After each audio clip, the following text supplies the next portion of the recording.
What is going on, everyone? Tim from Tierfon Orbital. So today's demo video is going to be for a custom commission install that I finished on a Kennedy Custom Props. This is the Snapshot from Adam over at Kennedy Custom Props. A very, very unique hilt with this camera ring lens around the top. Very, very interesting hilt, very interesting chassis. The customer for this one wanted a few specifics as far as chassis design is concerned, some film related greeblies, etc. So we are going to come into Fusion, talk about the chassis really quick, and then we will come up top, do a demo, put a blade in it, and we will be on our way, right? So let's come into Fusion. All right, so here is the chassis that I designed for the Kennedy Custom Props Custom Snapshot speeder. It kind of does look like a speeder. I mean, it looks like a speeder bike hilt. But anyhow, so for this particular chassis, the customer did have a couple of requests as far as design cues and design aesthetic goes. They wanted some film related greeblies, right? One of the first ideas that the customer had actually was to have a neopixel strip on the side, but have it look like, or have the vent or lens look like a camera reel or camera film. This is my feeble attempt at that, right? So this is supposed to be camera film, right? Underneath that is a 2020 neopixel strip. In front of that strip, I've got some mylar for diffusion. Here is our battery tray. Along the other side, I just did my usual greebly work, okay, on this side of the chassis. We have a kill switch here, all right? This is a Proffie board build. The Proffie does sit inside of this trench. And then making our way up top, I tried my best to put some knobs, some camera-related greebly work and design work up top here. I did have enough room up here to add more. So there's an OLED right here, okay? Around front, my other feeble attempt at camera-related design cues. This is a shutter, not shutter release. This is a shutter advance latch. Those of you who are old school like me will remember the days of when you had to advance your film when you were taking pictures. That's what this is, all right? Some other knobs. This is actually from a Canon, designed off of a Canon camera shutter release, this thing here, and this is just another kind of toggle switch looking thing. And then here, a selector that I tried to make look in universe, even though it is a camera piece or a camera part. I just put some aurebesh lettering on it, right? But that's pretty much it, right? It's a static chassis. It lives inside of the hilt. Given the amount of detail and the amount of fidelity in some of these greeblies, I chose to do this one in resin. I don't often print in resin anymore just because I'm getting such great results out of my bamboo Carbon X1. But for this one, especially because of this small granular detail, the knurling around this switch, the aurebesh, I just chose to go with resin because with resin, when you're talking about very high fidelity, high detailed, small parts, resin is just the way to go, honestly, still. You can get those really nice, sharp corners. So for this one, we chose to go with resin, right?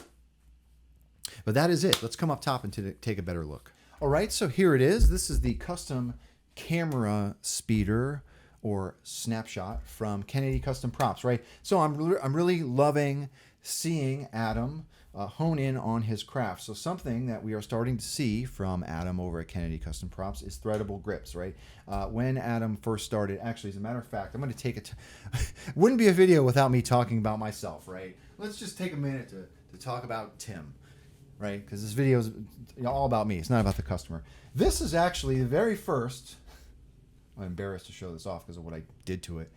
This is the very, very first custom hilt I ever bought. I bought this off Etsy on a random Google search. I just searched custom lightsabers on Google. I found my way to Etsy, and this is one of Adam's hilts. This is from 4 years ago, right? I got this hilt, and I completely mangled it immediately after getting it because I wanted to make something custom. You know, I wanted to do something that nobody's ever seen before. But you know, Adam, if you're watching this, I'm sorry that I've done this to your poor boy, right? But Adam's hilts typically used to be, right, mainly set screw grips, right? So for this one, the set screw was in the pommel. That's how you get your chassis out.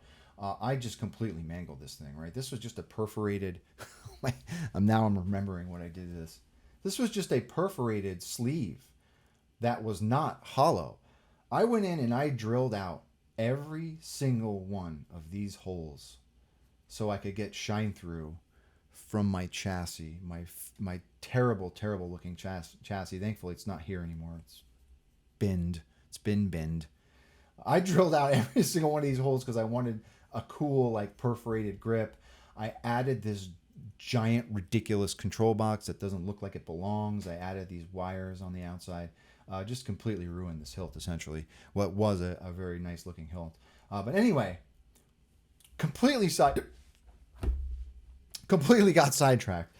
What I'm trying to say is Adam is threading his grips now, which is a great way to not only hone your craft a little bit more, but it just, in my opinion, it makes the lightsaber a heck of a lot easier to use. Okay, so you don't have to get out out an Allen key to take your grip off. You just unthread it, right? And also, it's been cool watching Adam's design cues evolve, watch his level of machining evolve, right? I can totally tell, like when I look at a hilt, who made it, right? Adam puts his own spin on his hilts, and I can always tell that they come out of his shop.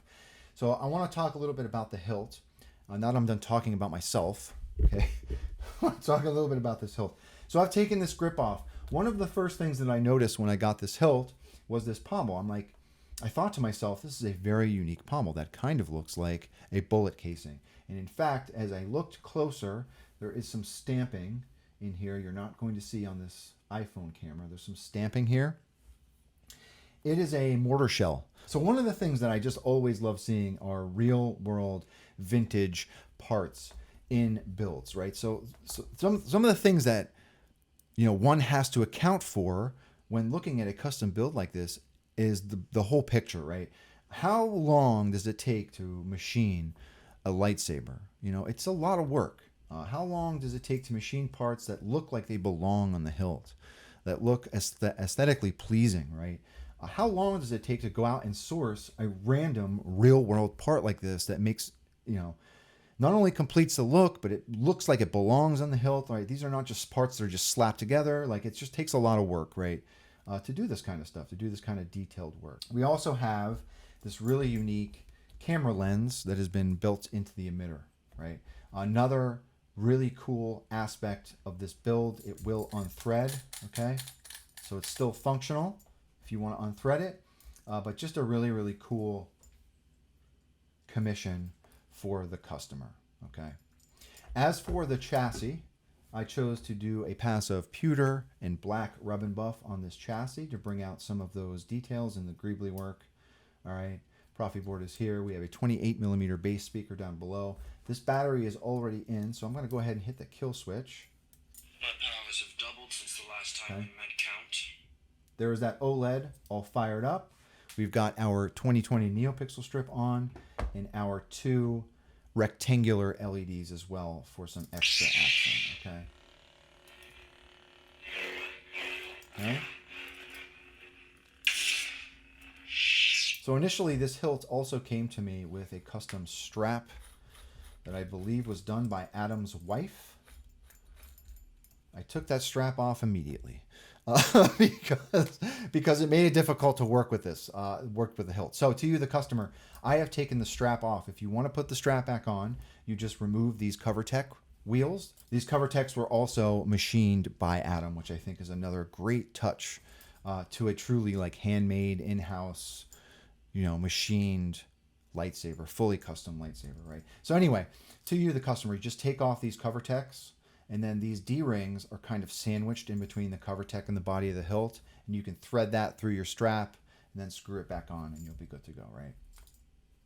The customer also recommended or suggested or requested, there we go, I finally got there to the word I was looking for, requested to have lit switches. All right, I got these from the Saber Merchant in red, so these are lit tactile switches. In the config, there's a lot going on in this config actually now that I'm thinking about it, all right? So you've got one blade as your accent strip here, one blade for your blue LED, one blade for your red LED, and then actually, yeah, these are two separate blades as well, the switches. And in the config, all of that is defined, okay? So I'll go ahead and put the grip back on. You're ready to go. Great sounding hilt. Love the way this knurled grip feels, okay? Well, that's it. Let's come down to the bottom. All right, so there are those lit tactile switches, really complete the look in red with all of these red accents, okay?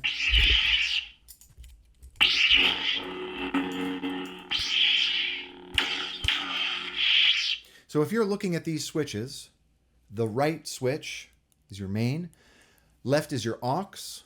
It is obvious that this Okay? Let's put a blade in it. All right, now this will take a 7/8 inch blade. So to get at your blade retention, you want to unthread this outer lens shroud, okay?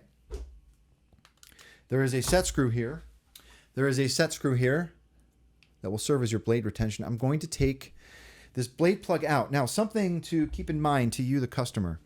This blade plug has an aluminum base to it. I actually went ahead and put a piece of electrical, like vinyl electrical tape down here because this actually does sit on the blade PCB. You don't want to turn the hilt on without insulating this. So that is why you will see this vinyl tape here that is to protect the board from shorting out if you turn the blade on with the blade or turn the hilt on with the blade plug in place. So that is why that tape is there, okay?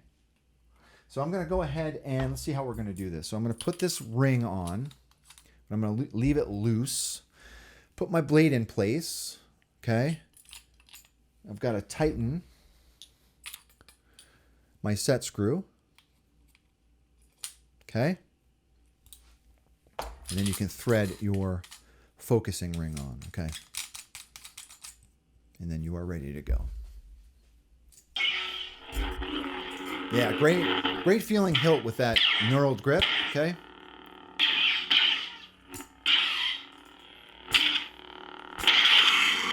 Okay. Let's see what else we got on here. I'll never join you.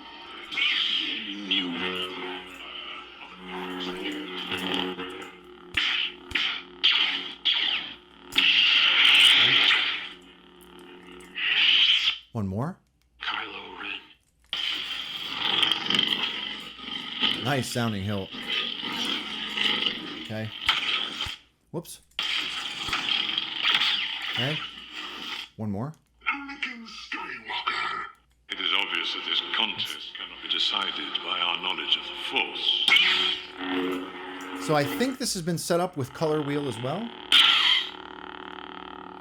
To access color wheel, you want to hold down aux and tap main.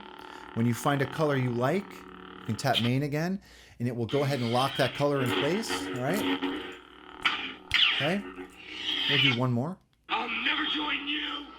I think we did that one already. Yeah, there's only 3 or 4 active fonts on this config. I will go ahead and put that on the SD card for you, the customer. But that is it. That is the custom camera speeder from Adam over at Kennedy Custom Props. Very awesome and unique looking hilt, right? So to you, the customer, thank you very much for trusting me with your install, and thank you for your patience. If anyone has any questions about this install or anything really, please do not be a stranger. And with that being said, may the Force be with you always. Have a good one, everybody.